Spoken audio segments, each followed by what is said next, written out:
Good morning, everyone. Thank you for joining us today for this Zoom media conference and Facebook live stream. Today, Windsor Mayor Drew Dilkens is hosting an update and discussion with local senior living industry leaders and community partners about the challenges and opportunities in post-pandemic Windsor seniors and their families.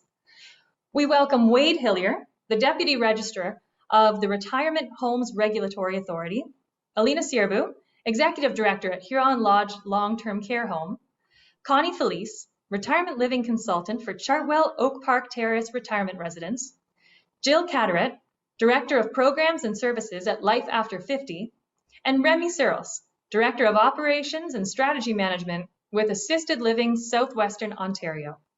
They are joined by representatives from our local media, while members of the public are able to observe via Facebook Live. Mayor Dilkens will provide some introductory remarks momentarily, followed by a discussion with today's panelists. We'll conclude with questions from the media.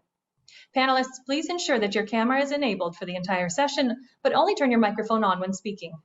Media members, please use the raise hand function in the Zoom screen to request a question. Once the conversation has wrapped up, you'll be called on then. Thank you for your attendance and participation today. I'll turn things over to Mayor Dilkens to start us off. Go ahead, Your Worship.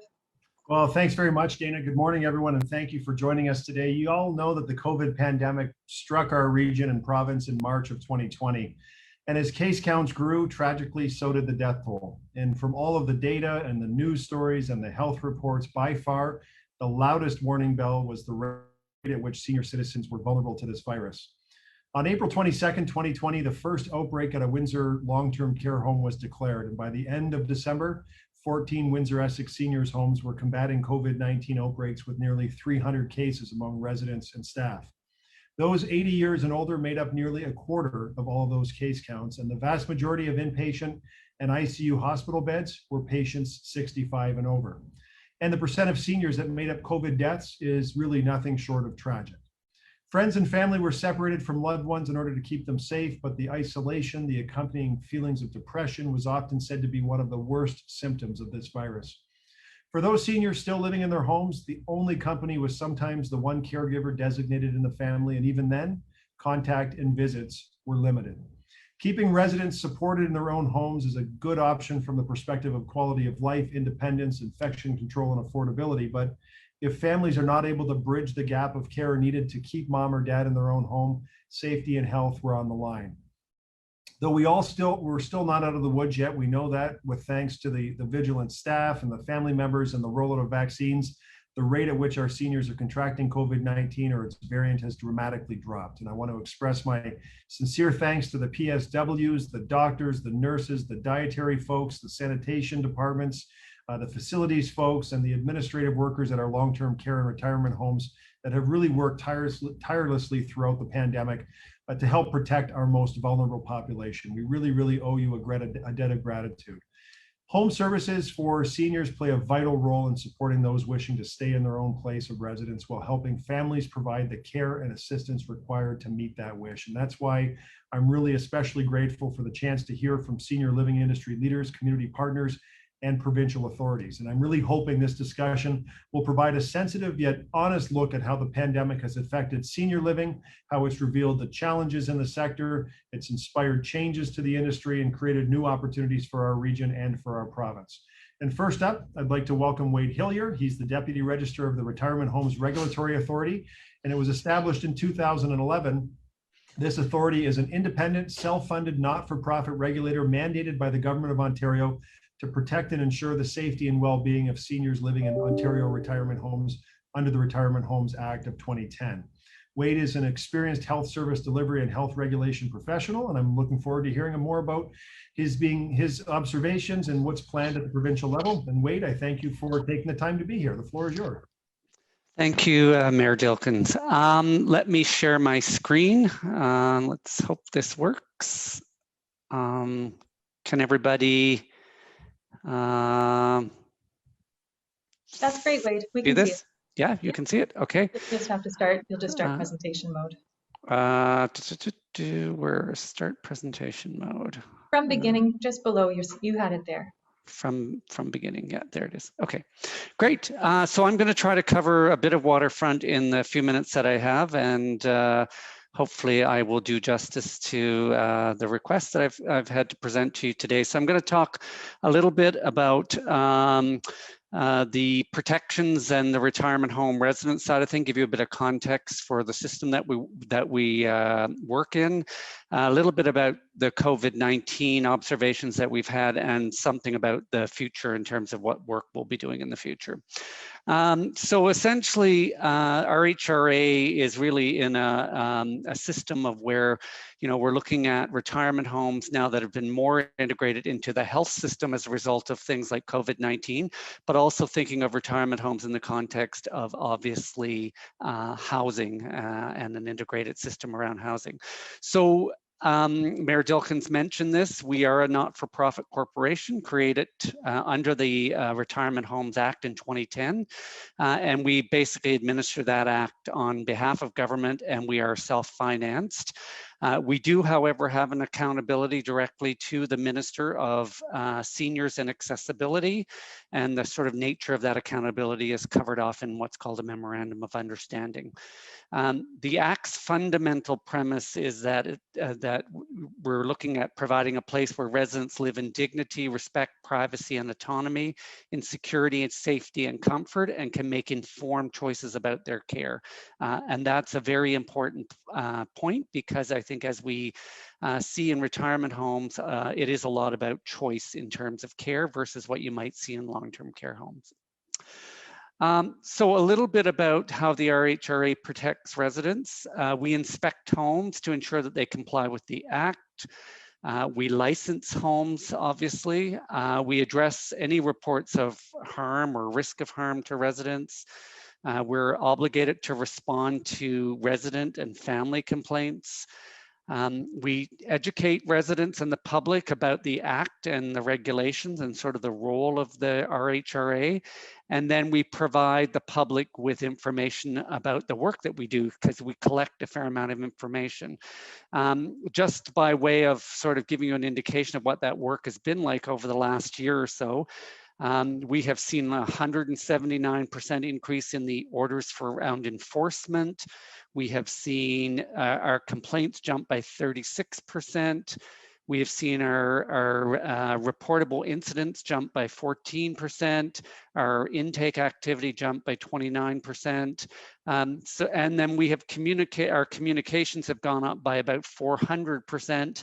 And the visits to our website, in fact, have gone from about 70,000 a year hits to over 200,000 hits last year. So lots of activity happening for us, probably spurred on quite a bit by COVID.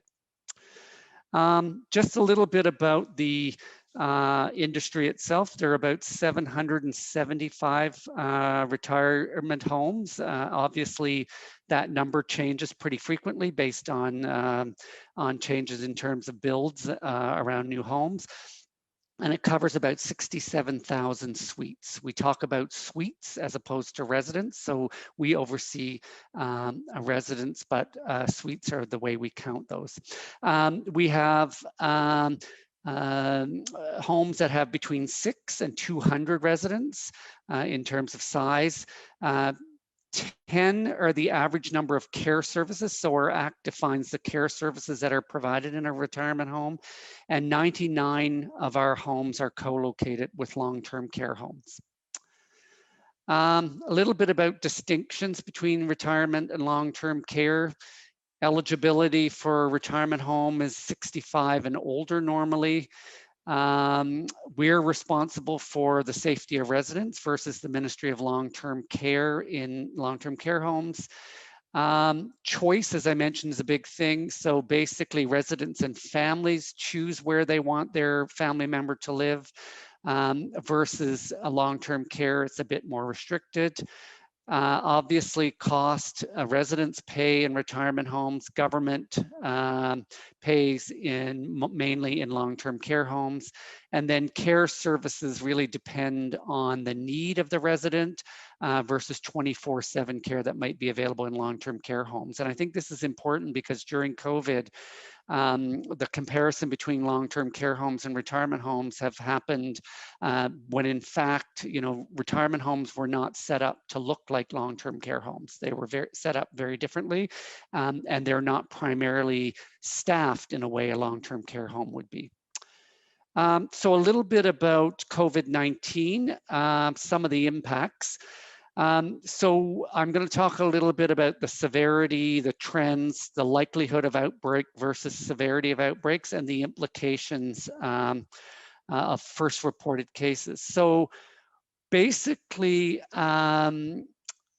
community spread and retirement home size were key factors in predicting outcomes in terms of outbreaks. So essentially, the infection rate in the majority of retirement homes was low and really stayed low through the first wave, with more than 80% of homes with outbreaks that had less than a 5% infection rate among residents. So that's really important.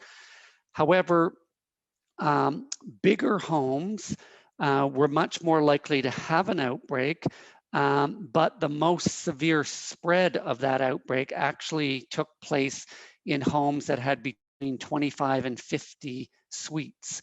So you're more likely to get an outbreak in a bigger home, but in fact, the percentage of residents with infection and the death rate per capita was higher in a smaller home. And the management and community support, so the management in a home and the community support that was available made a huge difference around the extent to which the outbreak was likely to have an impact on the home and the severity of that outbreak. And the source of the first reported case was really important in terms of assessing risk.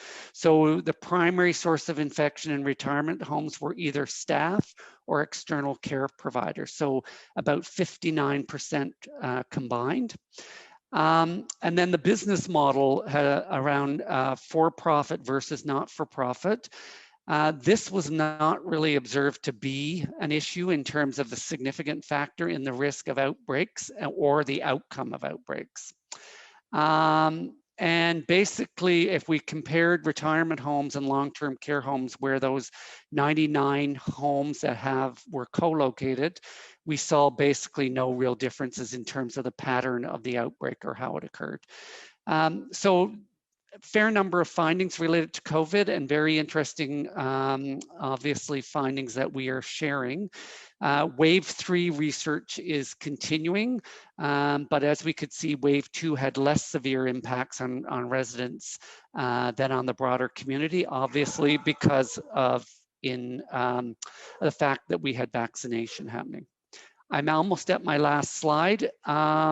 So in terms of going forward in the future, some things that we need to consider around changes are in the regulatory space related to looking at improved coordination and oversight of the care provided in homes, looking at the evolving model of seniors living, so different types of congregate care settings, and then accommodating various operating models. So as we know, the complexity of care in retirement homes is really growing in terms of the type of people that are entering retirement homes. And then lastly, there is growth in need. There's an increasing desire for choice. There are opportunities to develop new models to help seniors in terms of delaying their entry into long-term care potentially. And there's obviously opportunity for improved use of the retirement home sector in the health system. And lastly, we always say this, we really encourage anybody who suspects or sees a situation that they feel is putting a resident at risk in a retirement home, please contact us. So that is the end of my presentation. Thank you very much. Thank you very much, Wade. Appreciate that information, and I'm happy you could join us here today, and we're going to have a Q&A at the end, so I look forward to your remarks there as well. Next, I'd like to welcome Alina Serbu, who is our Executive Director at the city-owned Huron Lodge Long-Term Care Home. And of course, Huron Lodge, as hard as we worked and as much resource as we put towards it, and there's no doubt that COVID is an insidious virus. It made its way in there. We held off as long as we could, but starting in December of last year through February of this year. And I'm just so proud of Alina and the entire leadership team over at Huron Lodge and how the staff really have done an amazing job navigating the new health measures, the protocols, and really everything imaginable to keep our residents safe. So Lena, thanks for all you've done and for all you're doing, and the floor is now yours. Thank you so much, Mayor Dilkens, and thank you for the opportunity today to represent Huron Lodge, which is just another long-term care, like very many in Ontario. But I have to say that we are very proud that we are a home to 224 residents, and we have a new building built in 2007, so very lucky to have single occupancy rooms, which obviously helped by comparison with other colleagues who had ward-like rooms.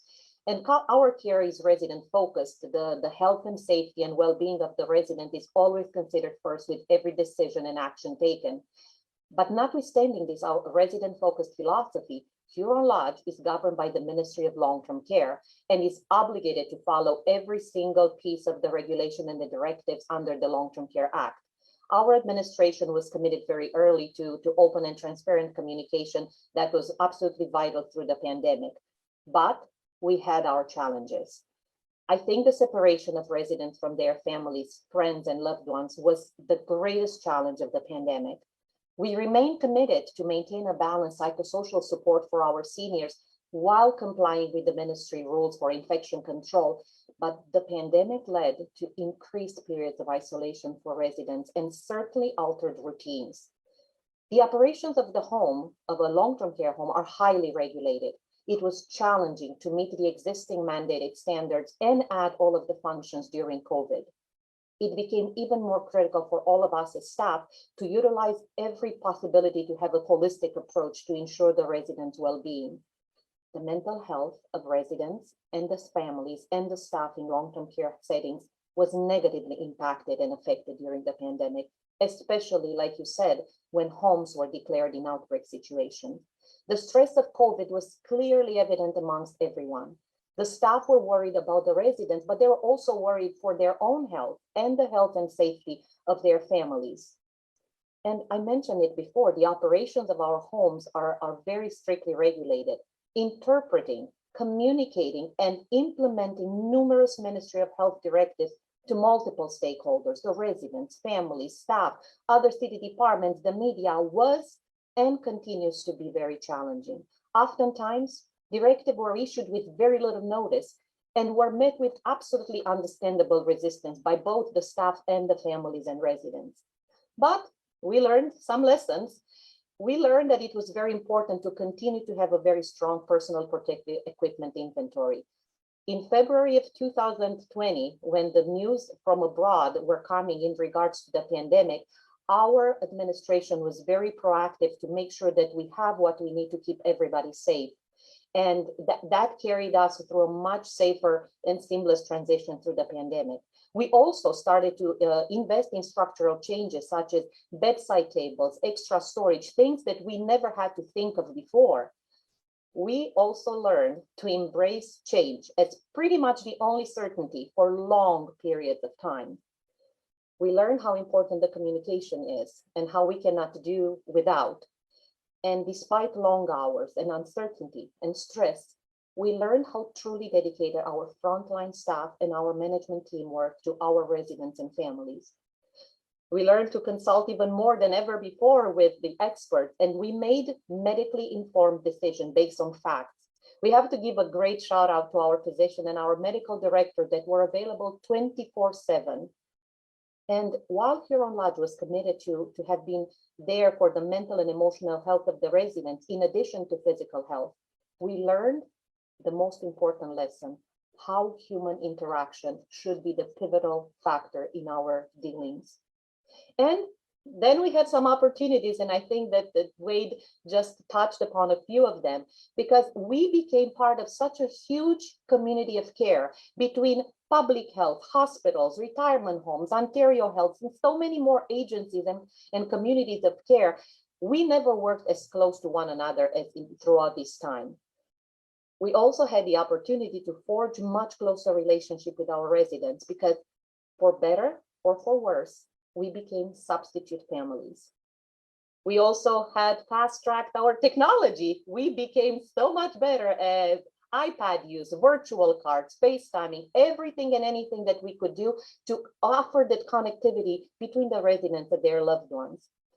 Another great opportunity, and we're looking forward to, is the provincial government saying that by 2025, we will have increased our level of care to 4 hours per day. That is amazing and welcome news. We also increased the educational opportunities, especially for infection control. One thing that I really want to outline is the amazing opportunity that we have had as being part of a municipal world under the direction of Mayor and Council. We had deployed employees. This was done with so much support from you, Mr. Mayor, for which we are thankful, because we were able to add that extra layer of support and understanding and compassion to our very many residents. And also, it highlighted the type of our operation and the skills of our colleagues throughout the corporation. For that, we are very much grateful. Thank you for being there for us, all of you. Well, thanks very much, Alina. And I guess being a city that owns and runs a long-term care home, and having a number of staff that were redeployed put us in a good position to be able to add additional support that I know not every long-term care home could have. And so we did all we could to help support the operation. We continue to do that, and we appreciate you and all the work that you and the team have done from the very beginning. Next up is Connie FILICE from Chartwell Retirement Residences, and I always love seeing Connie because she and I grew up on the same street as kids. And it brings me back, you know, a long time ago, but she's someone I've known since my earliest days. And she's always smiling, always happy, and does a great job with the residents over at Chartwell. And clearly there are some similarities and some differences between long-term care and retirement home. And I'm sure you're going to talk a little bit about that today. Connie? Great. Well, thank you so much, Mayor Dilkens, for allowing me to be here today to speak about Chartwell and retirement living during this unprecedented time. Dana, and thank you also. I have my screen up. So as you can see there, that's our wonderful management team on the left. So my name is Connie FILICE. I'm the retirement living consultant here at Chartwell Retirement Residence, and I'm also the president of We Serve Seniors Networking Group here in Windsor, Essex County. I am passionate and committed to helping seniors in our community, along with their families, find perfect solutions for healthcare, whether it's social and personal needs, whether in retirement living, assisted living, home care, memory care, or long-term care. Families with senior loved ones living alone in their own homes right now may feel concerned for their overall health and well-being. Falls have traditionally been one of the biggest fears, and with good reason. 4 out of 5 injury hospitalizations involving Canadian seniors were due to a fall, most of them which occurred at home. Due to the pandemic, some seniors living in their own homes are feeling more isolated, lonely, and even unsafe, as they are struggling to maintain friendships, family connections, as well as do their grocery shopping, attend medical appointments, or simply get out for a daily walk. Next slide.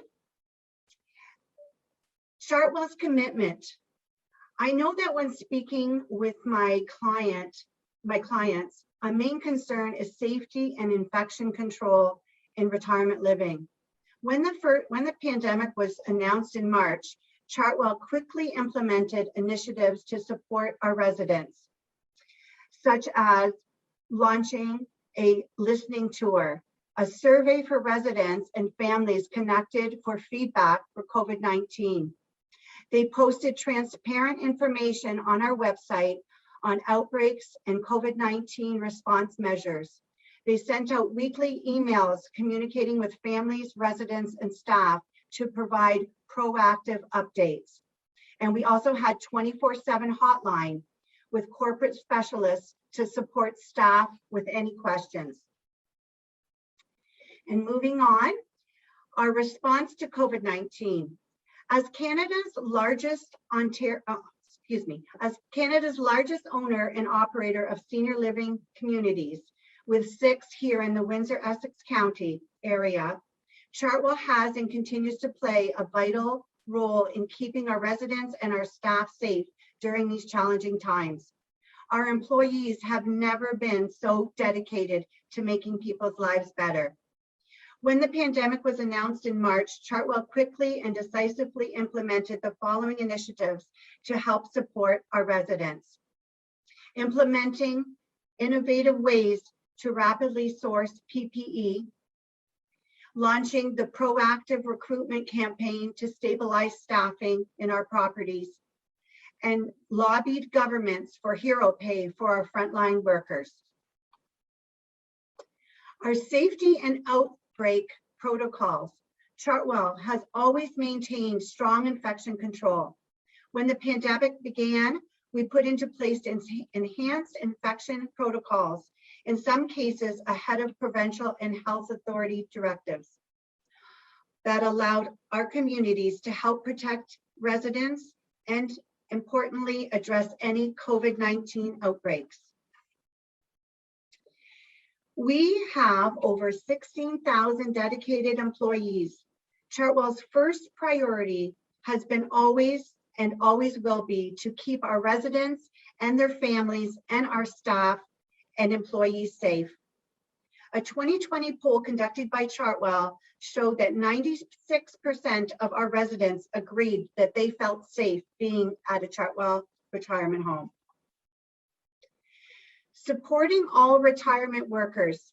When the pandemic was announced, Chartwell leapt into action, partnering with other operators to support all retirement and long-term care employees across the country. We were founding members of 2 important initiatives. CAPS, the Canadian Alliance to Protect and Equip Senior Living, in a national incentive that sourced out 50 million pieces of PPE for retirement and long-term care sector. CARES, this is a fund that was inspired by the heroic efforts of long-term care and retirement employees during the pandemic. It offers financial grants up to $10,000 for urgent financial needs for all industry employees affected by the virus. Chartwell and its board of directors have thus contributed $725,000 to this fund. Transitioning Together. This is a new program that Chartwell has designed to welcome and assist new residents transitioning during the move-in process and or the isolation period if required. This gives new residents all the benefits and elements of wellness from the first day they move in to make them feel supported, but at the same time independent and comfortable in their new home. You may ask yourself, seniors may be asking themselves, family members may be asking themselves, why would I consider making a move to retirement living at this time?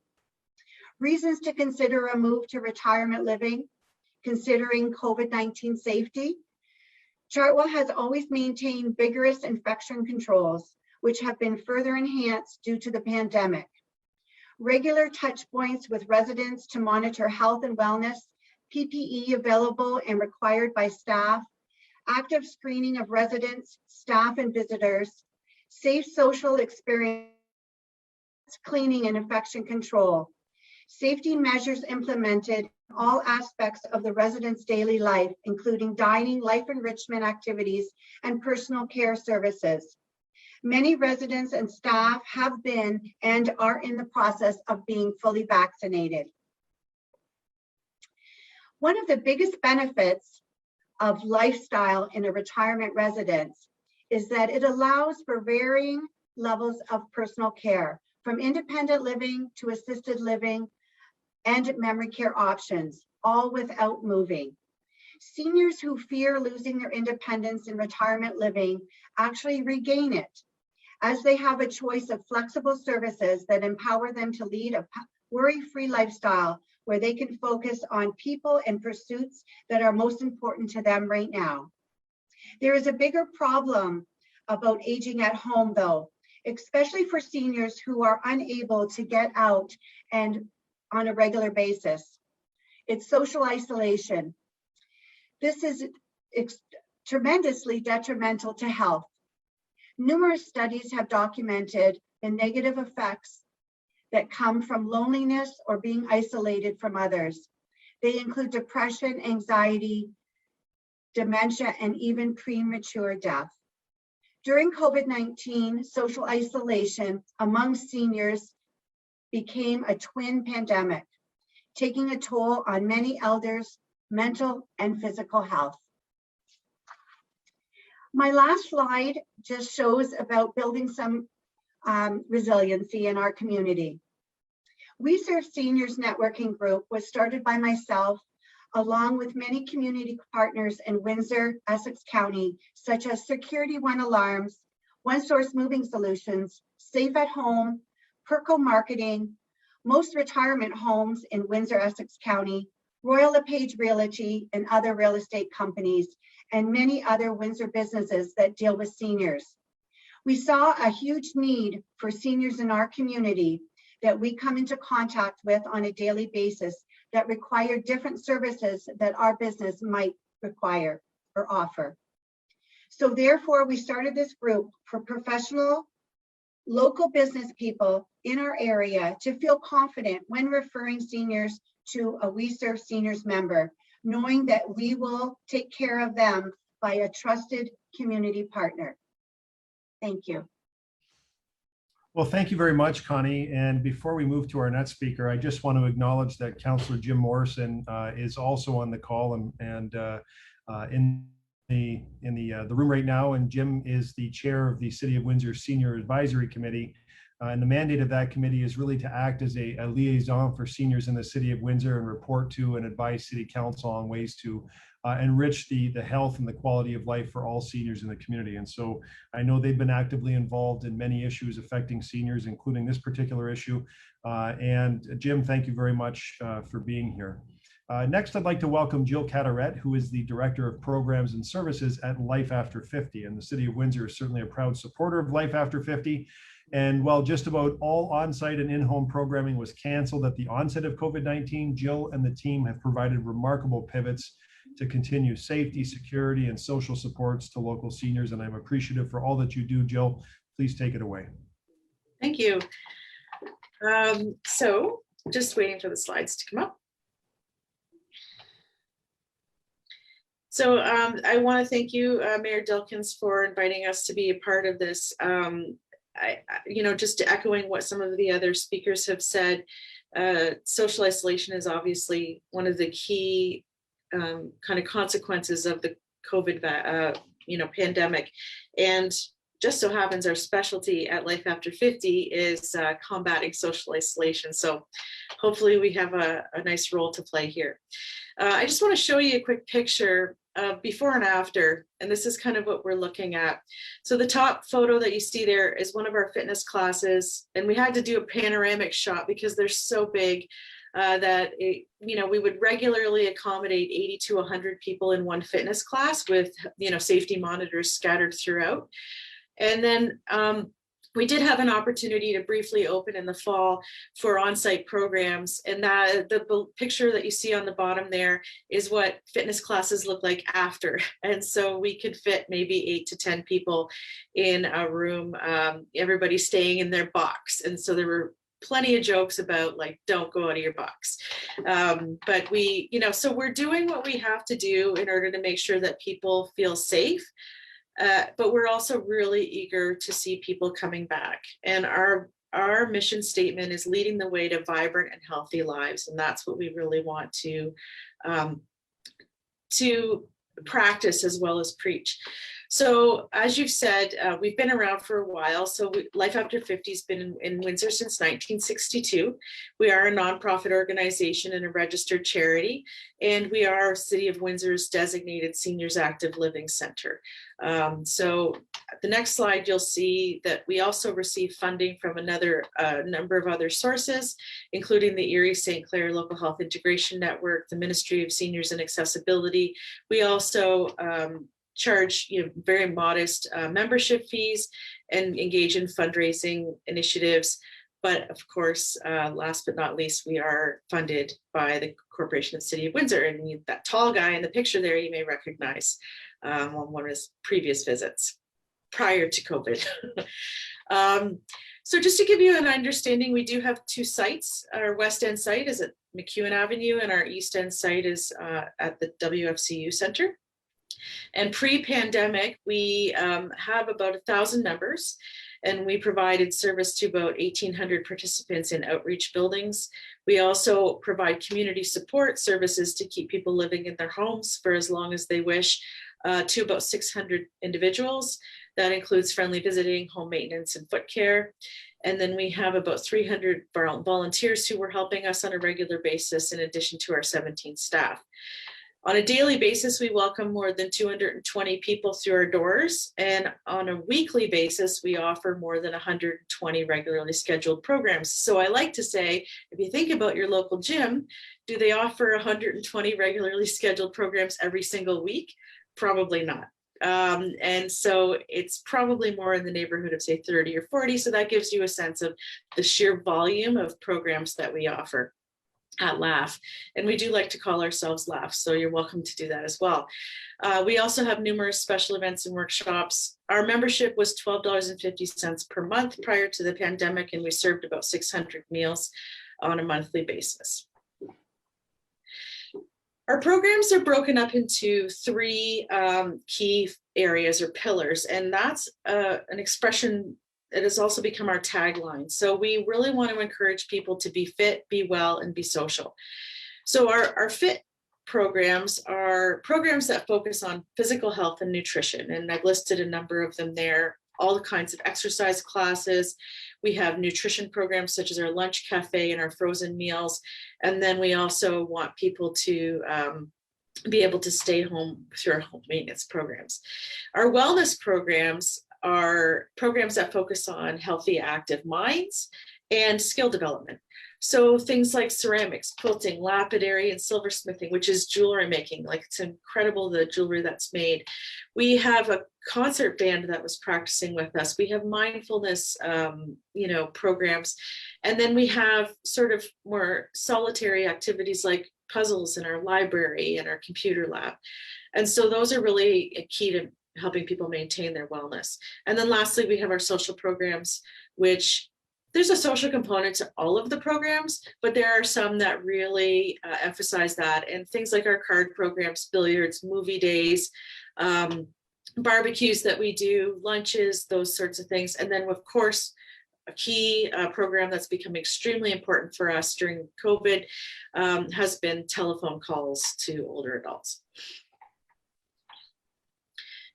Another thing that we like to do at LAF as well is to, keep our eye on opportunities to innovate, learn, and be in leadership roles. So one of the things that we've done in the past couple of years is engage in a social prescribing initiative. So we work with some primary care providers who can actually prescribe recreation services to their patients who they see as needing them.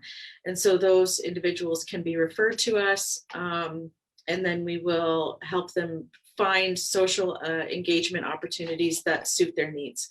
We also have a strong focus on academic partnerships. So we will engage in, research with the university. We also have on-site field opportunities for people in undergrad or graduate programs in different programs. And then we also like to participate as advisors on advisory committees.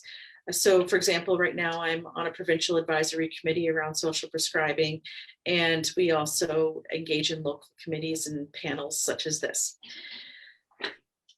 So the next slide, we'll talk a little bit about how we've adjusted our programs for COVID. So there is a perception that we closed our doors in March 2020. And while the front doors may have been locked, we in no way stopped offering services.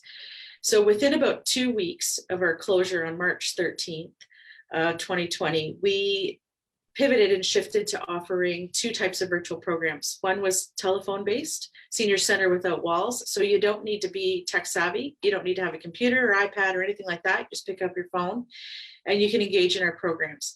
And then we also have video-based programs, as we've all brought Zoom online, and you can see an example in the photo there of a Zoom exercise class that we've done. We've also, engaged in periods where we've had safe on-site programming, and we're hoping to be able to do that very soon again. And we've also ramped up our phone contact with isolated seniors. So we saw a huge increase in demand for phone calls, friendly visiting over the phone. Basically, we also made birthday calls and check-in calls, wellness checks, et cetera, for many seniors. We've also delivered personal protective equipment and activities through porch drop-offs and things like that, and mailing them out, puzzles, those sorts of things. We maintain nutrition options by continuing our frozen meal program and had drive-through special event meals that we planned. And then we also did address some special requests for things like gift cards for groceries, frozen meals, and other items that people were needing. So for example, one person needed a dehumidifier. So we were able to provide the funds for something like that with special grant funds that we received during this time. One of the things that we're starting to see is a number of emerging issues, and we think that these are things that we're going to struggle with in the future. We are hearing about widespread fear of re-entry into social situations. And this is something that we're hearing from our colleagues across the province as something that's being commonly expressed. We're also hearing about anxiety around reconnecting with acquaintances. It's sometimes tough to get back into touch with people you've lost touch with. There's also been a complete loss of social connections. There have been a lot of deaths or people moving or becoming frail or ill, and those social connections are permanently lost. There are shrinking of social circles, drastic physical deconditioning. That's one thing that we saw, and to a shocking degree when we were able to open, was that people who had been living active lifestyles prior to the pandemic, because of the restrictions that they so needed to keep them safe, we were now seeing them physically decline in a way that was quite drastic. And so we're going to have to be really careful about how we re-engage people. There's also been a loss of mobility and replacement of physical activities with passive or sedentary activities. So when asking our members and volunteers if they're planning to come back, in some cases, the answer to that is no, because I've got these other things that I'm doing now, which have replaced their active lifestyles. There's also a need for encouragement or to incentivize participation for people, to be able to encourage them a little bit more to get out of the house. And there are socioeconomic barriers to participating in some programs that have costs associated to them. So that's, I just wanted to keep it brief, but I just wanted to let you know what we're seeing, what we've done, and to let you know that we are so excited to be able to reopen at some point. Although we're very happy to do our part to keep everybody safe.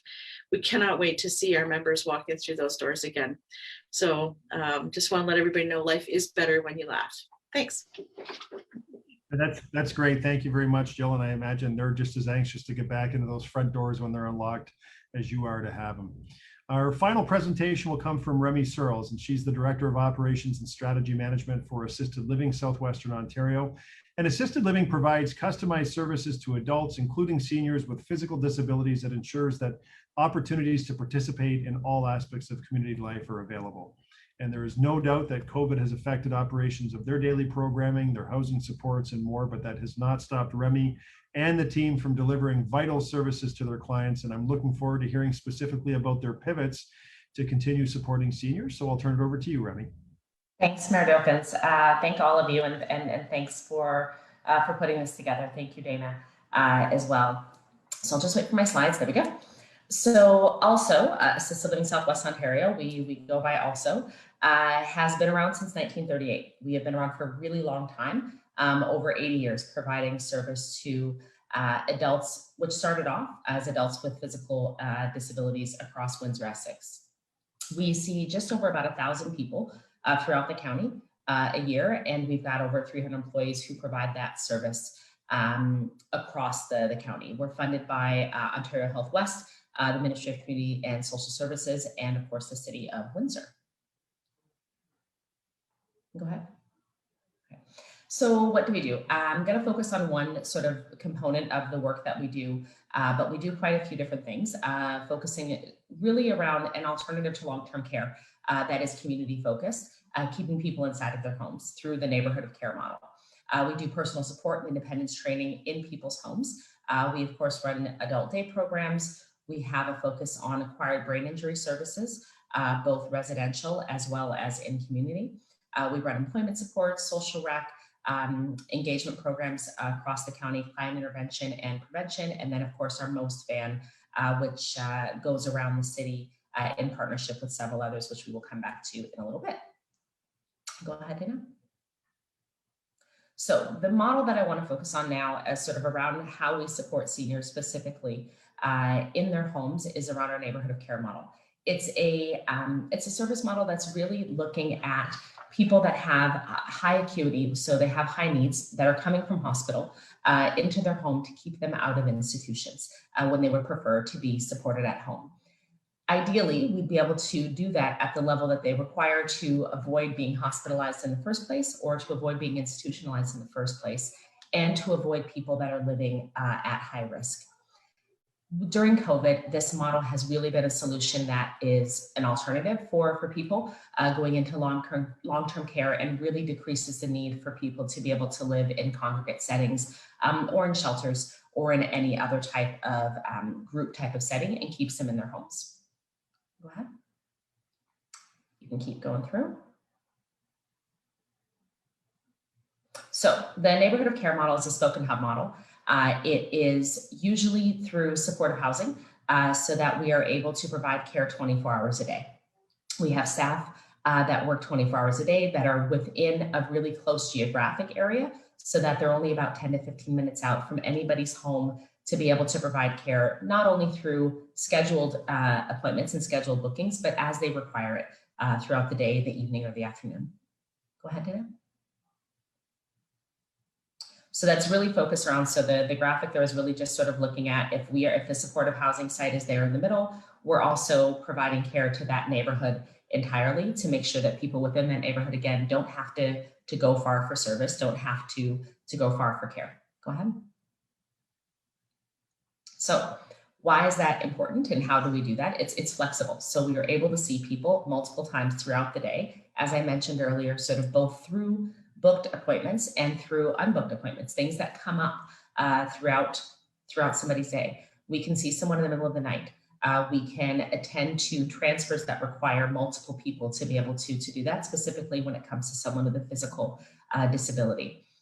We're looking at sort of what are the triggers that mean that someone can't be supported in the community. What are the types of things that keep people out of their homes and into institutions? And that's really, really tricky. The smallest thing can often mean that someone isn't able to be supported in their own home. Is it equipment? Is it lack of accessibility? Is it financial? What is it that's keeping them? Is it lack of access to food on a regular basis and not being able to cook for themselves at home? Those are the type of things that we can address so that we can make sure that people are able to stay in their homes. So what we do is, again, it comes back to that flexibility. We look at what we can figure out and how we provide the care that someone needs to be able to keep them in their home and bring those supports to them, keep them within their neighborhoods. And we say it's as simple as that, even though we all know that that is not necessarily the case. We have really found that once people have a home, once they have therapy, once they have the things that they need in the care that they require at home, it's really more engaging for them and they're actually able to do a little bit more than they even thought that they could. We've got a great example of how we'll talk about sort of our non-traditional partners, but one of them is with Bell River High School with a collaboration that we have with students there who do an intergenerational cooking program with our seniors who live in Bell River and Lakeshore, and the students at the high school. Our model and our neighborhood of care is actually in Bell River High School, and our offices are there so that we're able to really work with those students and with the school to be able to do training, to provide support to them so that they can better provide support to people in the community. Again, we're supporting people to look after themselves as opposed to us taking care of them and being able to empower people to direct their own care. Go ahead. We have a lot of interagency collaboration. We work with quite a few partners, many of you here today, and we are able to do that in a really flexible type of a way that shares staff, that shares transportation, that works through assessments, that trains staff, and again, getting back to the overall goal of providing care to people where they need it and how. Go ahead. So again, we are not the only one providing support, right? So once we are in someone's home, we're generally not the only one there. Potentially Alzheimer's is coming in and doing some work. Potentially there is a acquired brain injury and there is some other work being done there. Maybe there's nursing coming in. Maybe they are coming to life after 50. Maybe there's other partners that they're working with. So we're part of that whole collaborative so that we're making sure that we are a part of the bigger puzzle as opposed to just sort of being the primary care provider, but looking at how we work within that entire system of care to be able to provide the most sort of holistic type of care that we're able to. Go ahead. So again, it's really about sort of looking at that consumer's ecosystem, right? What are they doing? What does their day-to-day life look like? How do we as an agency work to be able to provide the care that they require in that way within the sphere that they're living in? Go ahead. You can go through. So we look at non-traditional services. I'll just give a quick example of sort of how that works and how that's been very successful, especially now during our response to COVID. Again, a lot of people have talked about the isolation that happens with people. We're talking about folks that are already isolated to begin with, that are already struggling to begin with, and this has been catastrophic for so many of them, specifically with their mental health. So, for instance, we had a consumer who would regularly ask their PSW, their attendant, to not give her a shower so that she could use that time instead just to have a visit. She was lonely. She wanted to just have some tea and play some cards, and she would prefer not to have a shower just so that she could have the company. We knew that that wasn't necessarily the best use of funding for our staff to do that, but there was clearly a need that needed to be met there that was social as opposed to personal care. So we looked at who's in the neighborhood, who are we able to partner with? There was a church right down the street. Worked with them, they were able to provide some friendly visits to her. So now we're able to continue to provide her care, and we've got a partner just up the street who's able to provide some visitation with her and some socialization with her. That type of work is sort of how we're able to respond on a day-to-day to be able to, again, meet the needs that we see on a regular basis. Again, now those visits are primarily virtual. We're doing some porch visits and dropping off things in the same way that many of our other partners and all of you are as well. But we're just trying to be as flexible as we can to make sure that people have what they need. Go ahead. So we have 60 neighborhoods of care across Essex County, primarily in the city, but we also have several out in the county. And we are looking at opening several more over the next couple of years. Go ahead, and I will sort of show you what that looks like. So right now, this is what Essex County looks like as far as where our neighborhoods of care are with our current neighborhood hubs. And if you click to the next one, this is where we are by the end of this year. We are going to be opening up another neighborhood of care in Essex, as well as in Stony Point. Over the next several months. So we are hoping that the entire county will be blanketed so that we're able to provide service again within a close geographic area where people need it. So again, neighborhoods of care, they're collaborative, they're very centered around that consumer. They're flexible, they're nimble, they're mobile, where we bring that service to that consumer and that person doesn't have to move around in order to get the assistance that's required. It is significantly cheaper than a hospital bed to provide care to someone in their home, and we've been able to maintain safety. We've been able to enact some different protocols to be able to make sure that people are safe. It has been rough, And it's not been easy as it has been for everyone. I don't need to go into that, and you guys know what that looks like, but it also helps with staff stability and retention. All of us have had staffing issues. We all know how difficult that is, and it's been difficult to keep people and to bring new people on. However, we find that the neighborhood of care model does help with staff retention and with their stability to be able to stay at that site. Go ahead. So I will kind of leave it at that. Again, we look at how we work collaboratively is everything that we do. How that consumer is able to direct, again, their own care, how we get funding to be able to provide additional services. Right now, for instance, we're working with Bayshore to be able to assist in some of our COVID response. Again, we've had so many more virtual visits. And again, with our virtual visiting, we've been able to buy tablets for all of our consumers, make sure that they have access to internet, make sure that we have volunteers or staff who are going out and setting that up with them. Oftentimes they have to go back every time that they're logging in because it can be a little bit tricky. But it's working out, and it's working out as best we can. So I will leave it at that. I've gone over my 5 minutes, and thank you. Well, thank you, Remy. I appreciate all that you do and the team over there. Incredible work, and really everyone on the call here has been doing incredible work, and it's so appreciated by the entire community. And I know that every single one of you in some form has had to deal with the heartbreak of losing some clients. We've even had staff in some of the homes that have contracted and unfortunately succumbed to COVID-19. And I know that the family strain and the mental turmoil and the operational pivots have been very, very difficult for probably all of you, but for certainly many of the staff and for the residents, for the clients that you serve. So thank you for supporting them, and thank you for being there at a very difficult time. It's truly appreciated. We are approaching 11:30, so I think I would propose that we probably skip the roundtable that we were thinking about, but maybe just go right to any media questions that members of the media may have. Dana? Thanks very much, Mayor Dilkens. Members of the media and other participants who are attending at this time, if you have a question that you wish to pose to Mayor Dilkens or any member of this panel, please take a moment now to raise your hand using the Zoom function at the bottom of your screen, or type into the chat. Just give our media members a moment.